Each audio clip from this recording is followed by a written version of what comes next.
Casey Hendrickson here with Michiana's Morning News. By now, you've heard about Penn State and its sex scandal and Jerry Sandusky. Quick rundown. Back in the 90s, Sandusky was accused of inappropriate actions with young boys. He's left Penn State. He's no longer a coach, but for some odd, strange reason, he was still allowed to use the shower facilities and was caught by several witnesses bringing young boys into the shower, and several witnesses have personally described in the grand jury presentation some very lewd acts. We have that posted up at 953mnc.com if you would like to read it, but I'm not going to say any more.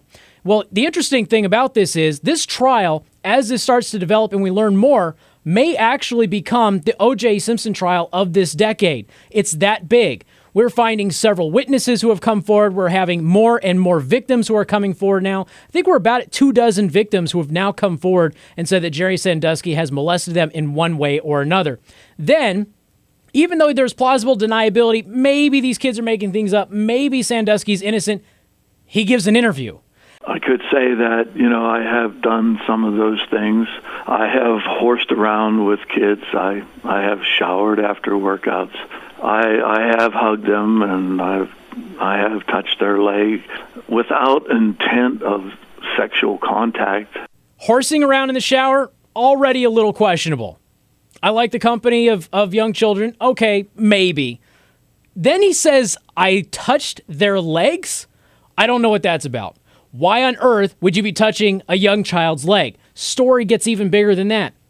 His attorney happened to impregnate an underage girl 15 years ago. But then it's even more. The district attorney that was investigating the case back in the 90s vanished.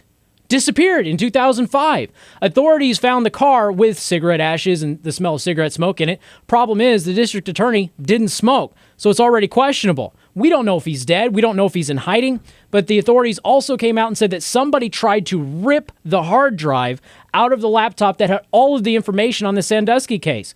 So we don't know what's going on. You got Joe Paterno hiring a criminal defense lawyer instead of a normal litigator to help him get out of any hot water that might be happening.